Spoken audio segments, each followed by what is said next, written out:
होता रहूंगा जीवन भर, अपने भैया से केवल हारना ही मेरे भाग्य में लिखा है। माँ मुस्कुराई। उसने कहा कि बेटा, ये तो मैं नहीं बता सकती कि जीवन भर हारना लिखा है कि जीतना, लेकिन ये बात पक्की है कि यदि तू भगवान की शरण में जाएगा, भगवान की तपस्या करेगा, तो ये बात पक्की है कि जो तुम्हारे मन में ग्लानि है, जो कमजोरी है, भगवान इसका कुछ ना कुछ उपाय जरूर करेंगे। उसने कहा कि माँ, मैं तपस्या के लिए जा रहा हूँ, मुझे ये भी आदेश करो कि मैं क्या मांगू भगवान से। माँ ने कहा कि बेटा, मांगना नहीं है। यदि भगवान जबरदस्ती करें कि नहीं तुम्हें कुछ ना कुछ मांगना ही है, तो भगवान से कहना कि यदि देना ही चाहते हो तो मुझे अपनी कृपा दो, मेरे ऊपर कृपा करो, और कुछ नहीं मांगना। तपस्या की अरुण ने, भगवान ने दर्शन दिए। तो सबसे बड़ी समस्या थी कि हमें उसके बराबरी में जाना है, जो वरदान देने आए हैं उन्हीं के वाहन के बराबर उड़ना है। तो भाई, जैसे हमारे कोई अधिकारी हमसे, हम उन्हीं के अधिकारी के असिस्टेंट का नुकसान चाहें तो फिर बड़ी समस्या ना होगी। तो पहले तो भगवान अरुण डरे, निवेदन किया, और बाद में भगवान ने कहा वरदान। उन्होंने कहा कि मेरी माँ का यही आदेश है कि मुझे आपकी कृपा चाहिए। भगवान ने कहा कि कृपा जो है ये कोई वरदान थोड़ी है, कृपा तो अपने आप मिलने वाली चीज है। अरुण ने कहा कि मेरी माँ का यही आदेश है। भगवान, मैं माँ के आदेश के बाहर नहीं जा सकता। भगवान मुस्कुराए, एवं मस्तु कह दिया। भगवान अंतर ध्यान हुए। अगले दिन सूर्य भगवान को रथ के सारथी की जरूरत पड़ी, क्योंकि उसका समय पूरा हो गया जो सारथी था।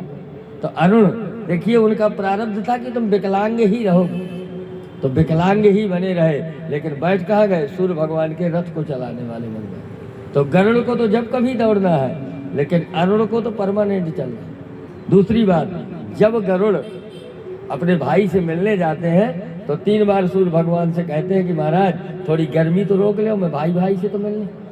भाई, वहां जाएगा कौन? तो भगवान की कृपा वरदान से ज्यादा है। जहां जिस चीज की जरूरत है, कृपा एक ऐसी वस्तु का नाम है जो कभी खर्च ही नहीं होती। और चीजें खर्च हो सकती हैं, लेकिन कृपा तो कभी खत्म होती ही नहीं। सज्जनों, इसी तरह सत्यजित ने कहा कि भगवान, यदि आप देना चाहते हैं तो मुझे अपनी कृपा प्रदान करो। सूर्य भगवान मुस्कुराए। उन्होंने एक मणि दी सत्यजित को वरदान में। कौन सी मणि? स्मयंतक नाम की मणि। स्मयंतक नाम की मणि। उस मणि में गुण बहुत थे। भाई, मणि की कीमत क्या है ये तो चर्चा का विषय है ही, लेकिन गुण कितने हैं? मणि का गुण क्या था? जिस क्षेत्र में रहेगी वहां कभी महामारी जैसी कोई बीमारी नहीं फैलेगी। उस युग में ये सबसे बड़ा एक प्रसंग था कि जब बीमारियां कोई फैलती थी, महामारी जैसी, तो उतना अच्छा मतलब व्यवस्था नहीं थी दवा की या किसी उसकी खुराक की, किसी टीके की। तो वो बीमारियां गांव, नगर, शहर, कहो क्षेत्र का क्षेत्र साफ हो जाए।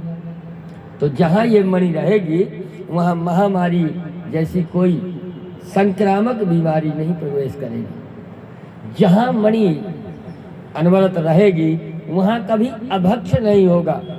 अभक्ष क्यों होता था पहले? अतिवृष्टि या अनावृष्टि होती थी। जब ज्यादा बारिश हो गई तो जो बोया गया अनाज है वो बह गया, सड़ गया, या अनावृष्टि, सूखा हो गया तो अनाज पैदा नहीं हुआ।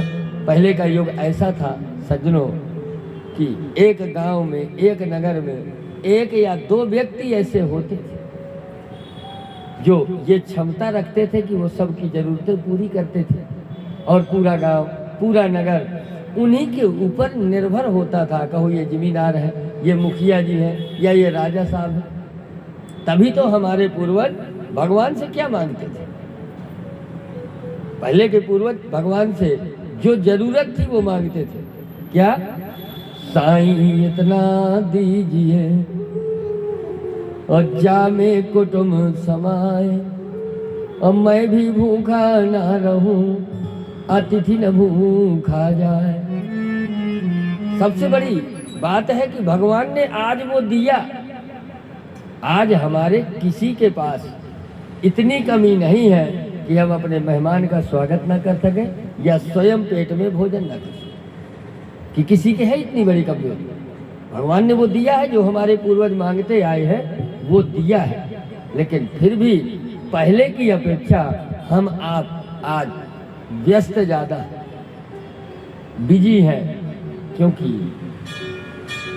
भगवान ने तो वो दिया, लेकिन एक चीज हमारी अंतरात्मा से भगवान ने छीन ली। क्या छीन लिया?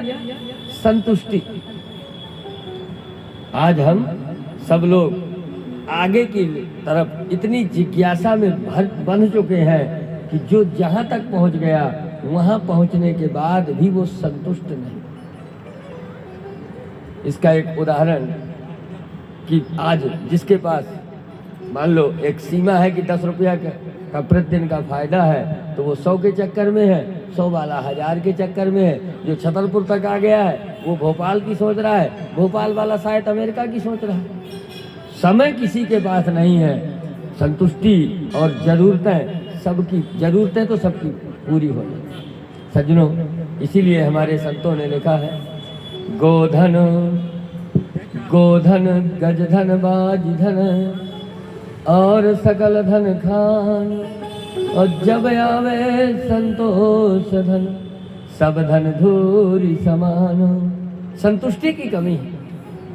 राजा महाराज सत्राजित को सूर्यमणि दे गए।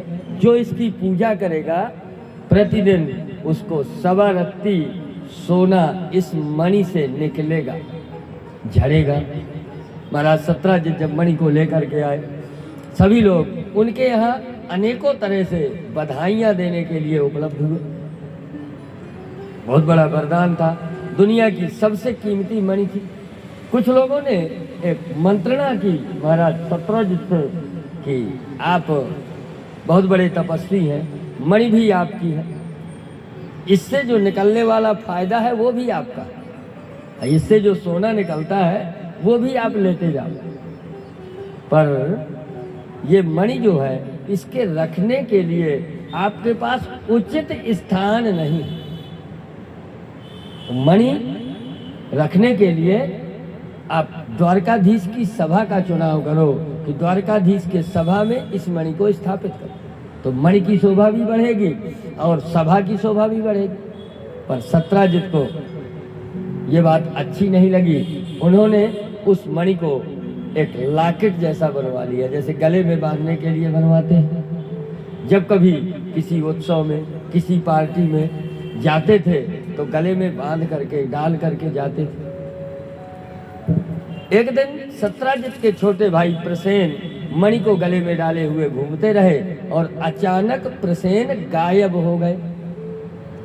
जब प्रसेन गायब हो गए, एक दिन कोई समाचार नहीं मिला, 2 दिन नहीं मिला, धीरे धीरे जब 2, 4, 10 दिन हो गए, सत्राजित के मन में ये पाप हुआ कि ये मणि जो थी, इस मणि के कारण द्वारकाधीश का यश धूमिल हो रहा था, क्योंकि उनकी सभा का नाम सुधर्मा है। लेकिन जब ये मणि पहुंचती थी उनकी सभा में, तो वो मणि, वो सभा चमकने लगती थी और मणि की कीमत बन जाती थी।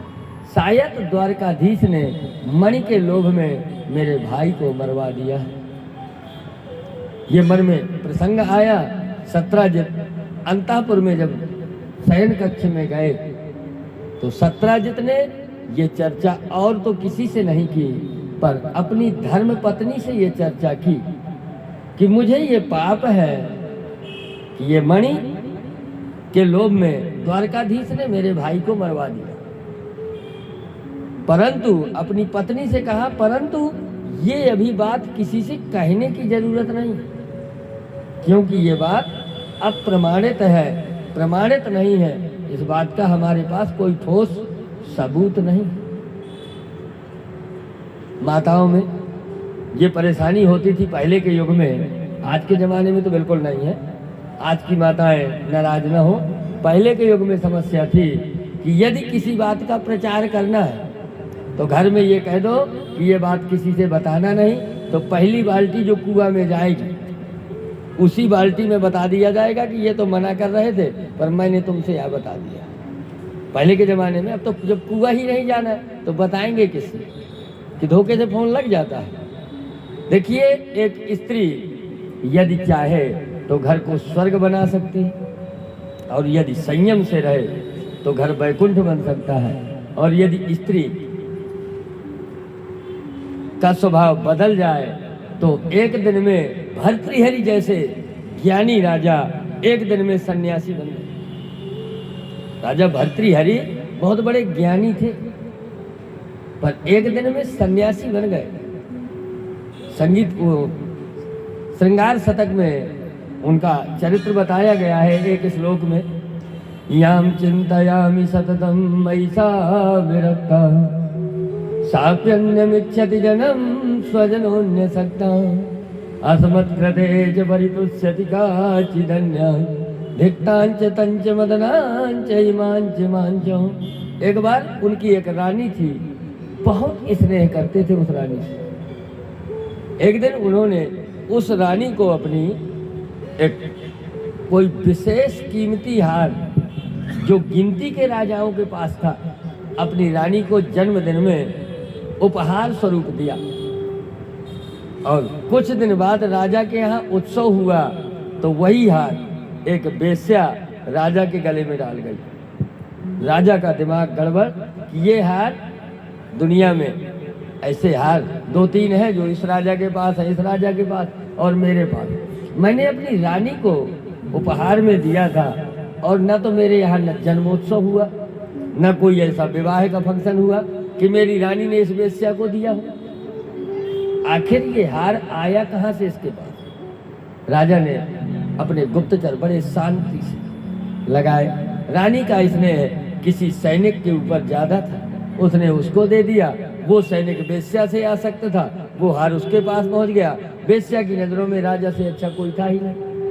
जब राजा की नजरों में ये आया तो उसने कसम खाई, धिक्तांच, उस रानी को धिक्कार, तंच, उस नौकर को, भाई जिसको रानी चाहे उसको भला किसी और की जरूरत, मुझको और इस संसार को, सबको धिक्कार है। एक दिन में महाराज सन्यासी बन गए भर्तृहरि। वही कहानी जब सत्यजित ने अपनी धर्मपत्नी से ये चर्चा की, कुछ दिन के बाद वही चर्चा द्वारकाधीश के कानों तक पहुंच गई कि प्रसेन का के मारने का जो कलंक है वो द्वारकाधीश का है, हाथ जो है वो द्वारकाधीश का। जब वहां तक ये चर्चा पहुंच गई, द्वारकाधीश ने आत्मचिंतन किया और आत्मचिंतन करके उन्होंने मन में, भाई यदि मैं ऐसे में प्रसेन को बुला करके उससे वाद विवाद करूं तब भी प्रसेन की आत्मा साफ नहीं हो। भाई जिसका सामान खो जाए और हमारे ऊपर पाप है, हम चाहे 10 बार कसम कर दें फिर भी वो यही कहेगा कि हाँ भैया भगवान देखेगा, अब कसम तो तुमने कर ही दी। तो यदि मैं प्रसेन को कैसे भी, प्रसेन की आत्मा जब साफ होगी या तो मणि मिल जाए और या तो वो सत्यजित में को प्रसेन मिल जाए या तो मणि मिल जाए। महाराज द्वारकाधीश ने दूसरा चिंतन किया कि यदि चोरी के साथ मैं अपना जीवन व्यतीत करूं, भाई मेरा चोरी से तो नाता है, जन्म हुआ तो चोरी चोरी, माखन चोरी की, रासलीला भी चोरी चोरी हुई, द्वारका भी भगे तो चोरी चोरी भगे। पर मैया के सामने, ब्रजवासियों के सामने मैंने ये प्रण किया था कि अब हम चोरी नहीं करेंगे। कब? जब गिरिराज पूजन के बाद ब्रजवासियों ने मेरा पूजन किया था, ये भी गलत। और आज लोग मुझे राजा कहते हैं, ईश, द्वारकाधीश। तो राजा यदि चोरी करे तो ये बात सिद्ध नहीं है, इसलिए मुझे ये कलंक धोना है। भगवान द्वारकाधीश अपने साथ 2 मित्रों को लेकर, उनके साथ कौन थे मित्र? उद्धव और सात्विकी, दोनों को लेकर भगवान द्वारकाधीश जंगल में पता लगाते हैं प्रसेन अंतिम समय कहाँ गए थे। लोगों ने बताया आगे जंगल में गए, कहीं कहीं घोड़ा के पैरों के निशान थे, उनका सहारा लिया, घनघोर जंगल में प्रवेश किया। वो घोड़ा जो था उसका मृत शरीर पड़ा था, और प्रसेन का भी शरीर वहीं छिन्न भिन्न अवस्था में। वहाँ मणि नहीं थी, अब एक सिंह के चरणों के निशान थे। उनका पीछा किया, आगे देखा तो वो सिंह भी मरा हुआ पड़ा। मणि वहाँ भी नहीं थी, पर वहाँ से एक भालू के चरण चिन्ह थे, उनका सहारा लिया। वो भालू के चरण एक गुफा के अंदर गए हुए थे। भगवान द्वारकाधीश ने अपने मित्रों से कहा, उद्धव और सात्विकी से, कि आप लोग गुफा के दरवाजे में 7 दिन तक मेरी प्रतीक्षा करें। यदि 7 दिन भी मैं न आऊं तो तुम मुझे विशेष आपत्ति में मान करके वापस लौट जाओगे, ऐसा नहीं कि तुम भी देखने आ जाओ। 7 दिन के लिए उनको बैठाया। द्वारकाधीश ने अंदर प्रवेश किया। एक रीछ कन्या मणि को हाथ में लिए हुए खेल रही थी। द्वारकाधीश ने वो मणि ली, उस कन्या से कहा कि बेटा तुम्हारे यहाँ कोई और है, बुलाओ पिताजी को। जब तक अंदर से गुफा के अंधेरे की तरफ से एक भालू आया और सीधे द्वारकाधीश का न तो परिचय पूछा न कोई चर्चा की, सीधे आक्रमण कर दिया। द्वारकाधीश भी युद्ध करने लगे। 7 दिन की बजाय 9 दिन तक भगवान के मित्र दरवाजे में बैठे रहे, उद्धव और सात्विकी, और ये लोग निराश होकर के वापस चले आए। और उस भालू से भगवान द्वारकाधीश का 27 दिन तक युद्ध चला। जब वो भालू परास्त होकर के, घायल होकर के, थक करके गिरने लगा तो उसे पहले का कुछ याद आया, बड़ी ग्लानि हुई। तुरंत चरण पकड़ लिए भगवान द्वारकाधीश के, लेकिन नाम दूसरा था। नाम दूसरा था द्वारकाधीश का। थे तो द्वारकाधीश, लेकिन भालू के मुंह से, अरे रघुनाथ जी बहुत बड़ी भूल हो। क्योंकि भालू के, वो कौन था भालू? जामवंत। उनके तो परमाराध्य भगवान राम है। चरण पकड़ लिए, अरे रघुनाथ जी, क्योंकि जामवंत को ये पीड़ा थी। रावण के मरने के बाद भी उसने भगवान से निवेदन किया था कि ये अहंकार नहीं मैं कर रहा, लेकिन ये तो बना रहेगा दिमाग में कि मेरी भुजाएं तृप्त नहीं हैं। भगवान ने ये कहा था कि द्वापर में मैं तुम्हारी भुजाओं को तृप्त करूंगा, तुम्हें थकाऊंगा। जामवंत को बड़ी गिलानी हुई, बार बार अपने इष्ट रघुनाथ के स्वरूप में द्वारकाधीश को प्रणाम किया, और अपने आप में वो सामना नहीं कर पा रहा द्वारकाधीश का, तो उसने अपनी बेटी का विवाह किया जाम्बवती का, और वो मणि दहेज में दे दी। जाम्बवती को लेकर के द्वारकाधीश द्वारका में प्रवेश करते हैं। वैसे तो ये लोग सब वरदानी थे, ऐसा कहीं प्रमाण नहीं है, पर कई भक्तों की कल्पना है कि जब रीछनी को लेकर के, भाई रीछ की पुत्री थी भालू की, तो उसी स्वरूप में रही होगी। जब द्वारकाधीश नगर में अपने प्रवेश करने के लिए उद्यत हुए तो थोड़ी संकुचित हुई। किस बात के लिए? कि गांव वाले क्या कहेंगे कि भैया का इनके ब्याह नहीं होते, का कि रीछों से ब्याह करने लगे। तो द्वारकाधीश ने अपने पीताम्बर से उसका शरीर ढक दिया, और रुक्मिणी जब निकली, रुक्मिणी एक ऐसी पत्नी का धर्म निभाया उन्होंने कि जिनकी नजरों में सबत शब्द था ही नहीं, सबत की भावना कभी थी ही नहीं। सज्जनों, आप देखते हैं कि दुनिया में राधा कृष्ण के मंदिर हैं, कहीं रुक्मिणी कृष्ण के नहीं। क्यों नहीं? इसका एक मुख्य कारण है रुक्मिणी। एक बार द्वारकाधीश कभी ब्रज के किसी कोने से निकले, साथ में रुक्मिणी भी बैठी थी, और ब्रज के हर कण में देवी राधा का वास है। तो जो ही ब्रज से निकले तो राधा रानी प्रकट हो गई आरती लेकर के कि मेरे आराध्य निकल रहे हैं, तो एक बार आरती तो कर दी जाए। आरती करने लगी, द्वारकाधीश ने रथ रोक दिया। तो राधा जी इतनी प्रसन्न थी कि मेरे स्वामी के सेवा के लिए कम से कम कोई तो साथ में है, मैं नहीं जा सकी तो मेरा कोई तो स्वामी की सेवा करेगा। तो राधा जी के रोम रोम में दीपक के दर्शन हो रहे। रुक्मिणी ने कहा कि ये कौन है? द्वारकाधीश ने कहा कि दुनिया की नजरों में ये कोई नहीं, पर वास्तविकता में ये मेरा आधा शरीर है, वास्तविकता में ये मेरी परमाल्हादनी है, और वास्तविकता में ये तुम्हारी सबसे ज्येष्ठ सबत है।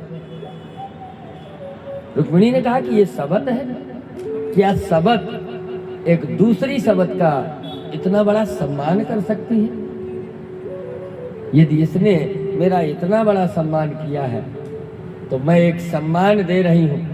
क्या हे स्वामी, यदि दुनिया में आपकी पूजा हुई, भाई आपके ऐसे कार्य हुए कि दुनिया आपको पूजेगी, तो पहले इसकी पूजा होगी आपके साथ। दुनिया में राधा कृष्ण की पूजा होगी, ना कि रुक्मिणी कृष्ण। तो रुक्मिणी सबत का इतना सम्मान करती थी। रुक्मिणी ने जब देखा, द्वारकाधीश से पूछा ये कौन है, उन्होंने कहा ये तुम्हारी सबत है। जल्दी से दौड़ी कि मुंह देख लो। द्वारकाधीश ने कहा कि इसको यही तो बीमारी, जो भी मुंह देखता है इसको तुरंत नजर लग जाती है। ऐसा कुछ करो कि तुम्हारे बराबर सुंदर भी बनी रहे और नजर भी न लगे। कि मुझसे ज्यादा, उन्होंने कहा कम ज्यादा का मतलब नहीं है, पर नजर लगने की बीमारी तो है। रुक्मिणी से कुछ पुण्य का फल लिया और उसको अपने रुक्मिणी के बराबर सुंदर बनाया। तो भक्तों की ऐसी भी कल्पना है। जाम्बवती को प्रवेश करवाया घर में, और प्रवेश करवा करके सत्राजित को बुलाया। ए सत्राजित, तूने जबरदस्ती किसी को चोर बना दिया। जब तुम्हारा भाई जंगल में किसी जंगली जानवर का सामना नहीं कर सकता, तो बताओ जंगल में क्यों जाता है? तुम्हारे भाई को, प्रसेन को किसी शेर ने मार दिया, वो मणि ले गया, उसको जाम्बवंत नाम के भालू ने मार दिया, और उससे मैं मणि लेकर आया हूँ। उसके दो प्रमाण हैं, एक तो उसकी बिटिया और दूसरा मेरे शरीर के ये घाव। क्योंकि 27 दिन जो व्यक्ति भालू से लड़ेगा उसके शरीर में कितने घाव होंगे। सत्राजित को बड़ी गिलानी हुई कि मैंने द्वारकाधीश को मन से जब चोरी लगाई थी, पर मेरी पत्नी ने प्रचार कर दिया, अब क्या करूं? सत्राजित की एक बेटी थी जिसका नाम था सत्यभामा, उसका विवाह कर दिया और वो मणि फिर से दहेज में दे दी। तो जब समय अच्छा होता है ना सज्जनों, तो एक दहेज में 2-2 शादियां होती, और जब समय बुरा होता है तो दहेज के चक्कर में 10-10 शादियां छूट जाती। द्वारकाधीश के इस तरह से 3 विवाह हुए। उज्जैन नरेश की कन्या मित्रविंदा का स्वयंवर हुआ। मित्रविंदा का स्वयंवर द्रौपदी स्वयंवर से कठिन था। द्रौपदी स्वयंवर में केवल मछली घूम रही थी, नीचे जो तेल का कुंड था, वो नीचे मछली घूम रही थी, नीचे जो तेल का कुंड था वो शांत था। और मित्रविंदा के स्वयंवर में नीचे भी तेल घूम रहा था और ऊपर मछली घूम रही।